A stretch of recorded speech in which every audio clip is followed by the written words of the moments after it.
buyurur ki, "Mən axşa aleykumul faqra ba'di." Məndən sonra fəqirliyə düşməkdən və yaxud da şirkə düşməkdən o qədər də qorxmuram. "Velakin tubsata lakumud dunya fatanafasuha kama tanafasuha fa yuhlikukum kama ahlakatkum." Ancaq dünyanın ayağınıza sərilməsi və bu dünyayı ələ keçirməkdə elə yarışacaqsınız ki, və sizdən əvvəlkilər kimi yarışacaqsınız. Necə ki, onları məhv etdi, dünya, məqam, mövqi, mal toplamaq arzusu sizi də elə həlak edəcəkdir, məhv edəcəkdir. Hətta Peyğəmbərimiz bir gün sabah namazını qıldırarkən, görür ki, hər kəs sabah namazına gəlib, baxır onlara gülür. Eşitdiniz ki, deyir, Əbu Ubeydə İbn-i Cərrah Bəhreynlə qənimət malları gətirib, deyilmi? Ona görə buradasınız. Və də malları onlara paylayır. Və bir hədislərində də Peyğəmbərimiz sallallahu aleyhi və səlləm nə buyurur? İnnə likulli ümmətin fitnə və fitnətul ümmətil mal. Hər bir ümmətin bir imtihanı var. Mənim ümmətimin imtihanı da mal, mülk, maqam, mövqi, dünya əldə etmək üçün olacaqdır. Həqiqətən də, möhtərəm qardaşlar, Allah-u Teala müsəlmanları İslamla şərəfləndirdi, izzətləndirdi, heç görmədikləri yerləri onların Həzrət Ömər dönəmində önlərinə sərdi. Artıq dərəbəyləri olmağa başladılar, heç bir şey tapmayan insanlar. Və bu da istər-istəməz onların mənəviyyatına təsir etdi. Ona görə də sual oluna bilər ki, Peyğəmbərdən bu qədər sonra, 40 il sonra bu hadisələr niyə baş verdi? Bu hadisələrin baş verməsinin əsas səbəblərində elə müsəlmanların özlərinin nəfislərinə, dünyaya məğlub olmaları əsas səbəblərdəndir. Peyğəmbərimizin dönəmində Peyğəmbərimiz nümunə idi. Həzrət Ömər dönəmində Həzrət Ömər böyük bir nümunə idi. Heç vaxt zəncin olmağa qoymurdu, dünyaya məğlub olmağa qoymurdu. Özü görürdünüz ki, çarıqla gəzirdi, yamaqlı paltar geyinirdi, yəni südlə bəslənirdi. Yəni bunlar varlıqda yoxluğu yaşayırdı. Peyğəmbərimiz də belə buyurur. İxşəf şunu fəinnə ni'mə la tadun. Varlıqda yoxluq yaşayır. Çünki o zənginlik, o gözü doymamazlıq insanı eyni zamanda bir-birindən nifrətlətdirir. Bir-birinə qarşı kibirləndirir. Bir-birinə qarşı yarışmağa aparır. Bir-birinə qarşı hökm eləməyə aparır, çıxardır. Ona görə bu səbəblərdən ötürü, baxın, Peyğəmbər nəvəsi, Peyğəmbərin öpüb qucaqladığı cənnət gənclərinin əfəndisi deyilən adamın başını Kərbəlada kəstilər. Və də bunu nə üçün elədilər? Maqam, mövqi əldə etmək üçün. Çox, nə deyim, çox bir pis hadisədir, çox acı verici hadisədir. Yəni, Yecidə baxdığın zaman heç Həzrət Hüseynin üstünə getməyə də bilərdi. Tarixçilər deyir, onun siyasətsizliyindəndir, gəncliyindəndir, 33-lü, 35 yaşında təyin olundu, 3 ildən sonra da öldü. Sən Həzrət Hüseynin üstünə niyə gedirsən ki? Getmədən də idarəni yerinə yetirə bilərdim. Möhtərəm qardaşlar, qaldığımız yer burada deyik ki, bu hadisəni təhlillədiyimiz zaman qabağımıza 4-5 dənə şəxsiyyət çıxır. Bunlardan biri Numan bin Bəşirdir. Numan bin Bəşir Həzrət Hüseyin qanına girmək istəmədi və tolerant davrandı deyək, rahat davrandı və Həzrət Hüseynə Küfəni qapılarını açdı. İkincisi Ubeydullah İbn Ziyaddır ki, Həzrət Hüseynin elçisini edam etdirdi. Həzrət Hüseynin üzərinə ordu göndərdi və ordu göndərərkən də Sa'd bin Əbi Vaqqasın oğlu Ömər ibn Sadı seçdi ki, desinlər ki, bax, Həzrət Hüseyin də Qureyşdəndir, bu da Qureyşdəndir. Demək ki, bu səhv yoldadır.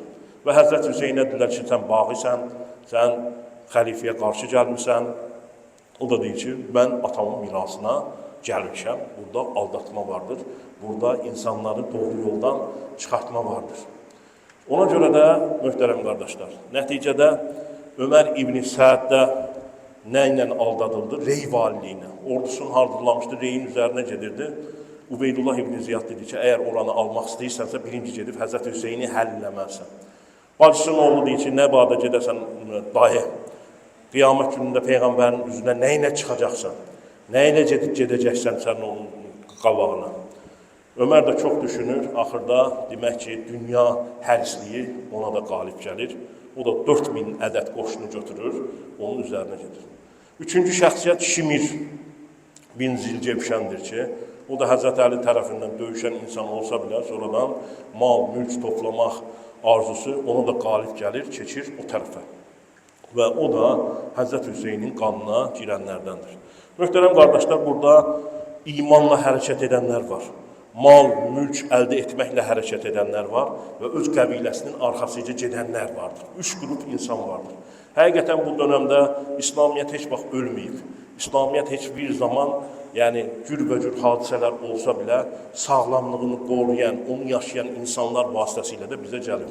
Məsələn, Abdullah ibn Ömərdir, başqalarıdır, bunun kimi zatlar da belə hadisələrdə hər zaman taqvanın yanında olurlar. Bəziləri də öz qəbilələrinin, bəziləri də mal, mülk, qənimət əldə etmək üçün. Yəni ora gələn orduda hamısı, çoxu Həzrət Hüseynə məktub yazan adamlar idi. Pulu gördülər, döndülər. Və bir qismi da Ubeydullah ibn Ziyaddan Həzrət Hüseyni məhv eləyib, qənimət almaq üçün ordu idilər. Orada Hur bin Yezid var idi. Hur bin Yezid isə imanla hərəkət edənlərdən biridir. O 1000 nəfər ordu ilə Həzrət Hüseyni Kufiyə soxmamaq üçün göndərilir və o da orada görür ki, Həzrət Hüseyn doğru yoldadır. Onu Kərbəla deyə yerdə saxlayır. Həzrət Hüseyn ilə Ömər ibn Sa'd arasında söhbət gedir. Həzrət Hüseyn deyir ki, mənə icazə verin, geri dönüm. İcazə vermirlər. Yox, deyirsiniz ki, Yezdə beyət ilə gedim özüm söhbətimizi qarşı-qarşıya edək. Yox, əgər buna da razı deyilsinizsə, müsəlman qanı axmasın, mən gedim, başqa yerdə cihad işləri ilə məşğul olun, Yəmən tərəfinə. Ona da icazə vermirlər. Əslində, Ömər ibn Sa'd buna razı olur, amma orada Şimir deyir ki, əlimizdə keçmişkən, bunun ya beyətini almaq lazımdır, deyir. Və nəticədə Həzrət Hüseyin onların qarşısına çıxır, deyir ki, məni siz dəvət etmədinizmi? Mən Peyğəmbərin nəvəsi deyiləmmi? Nəslim, soyum ən təmiz əhl-i beyt deyilmidir? Peyğəmbərimiz də nə buyurur? Sizə 2 şeyi tərk edib gedirəm. Biri Quran, digəri də əhl-i beytim, başqa bir rivayətdə də sünnə. Ona görə də əhl-i beyt hədislərdə, Müslüm hədislərində qeyd olunur. Təbii ki, əhl-i beyt mövzusunda da müxtəlif fikirlər vardır ki, Peyğəmbərin ev xalqı, xanımları və yaxud da əhl-i beytimdən dediyi kimsələr, bir də ki, Əqilin oğlanları, Abbasın oğlanları, Cafərin oğlanları kimi və bir də xüsusi mənada isə Həzrəti Əli, Həzrəti Hüseyin, Həzrəti Həsən, Fatimə soyundan gələnlər şəklində də əhl-i beyt haqqında görüşlər var. Ona görə də Həzrət Hüseynin əsas ora getməsindən məqsədin birisi o idi ki, İslam dininin yenidən canlanması, əslinə dönməsi, babasının qoyduğu yoldan getməsi şəklində idi. Və nəticədə möhtərəm qardaşlar, Hur bin Yezid də baxır ki, burada aldatma var. Bunların məqsədi Həzrət Hüseyni döndərmək deyildir, onu zorla beyət etdirməkdir və Hur bin Yezid də Həzrət Hüseyin tərəfinə keçir. Nəticədə möhtərəm qardaşlar, 72 nəfər orada şəhid olur. Və orada olmayası şeylər baş verir. Həzrət Hüseynin mübarək başını kəsib Ubeydullah ibn Ziyadın qarşısına aparanda, o da əlindəki çubuqla oynayanda orada məşhur səhabə olur. Zeyd ibn Ərqam, başqa bir rəvayətdə isə Enes bin Malik Peyğəmbərin balacaqlıqdan tərbiyələdi. Deyir ki, çək o murdar çubuğu oradan. Mən Peyğəmbər sallallahu aleyhi və səlləmin o başı dəfələrlə qucaqlayıb öpdüyünü gördüm. Həzrət Hüseyin dünyaya gələndə Peyğəmbərimiz ona adını qoyub, qoynunu kəsib, saçı ağırlığında qızıl paylayıb və də tarixçilər deyirlər ki, sinədən aşağısı birə-bir Peyğəmbərimizin kimidir.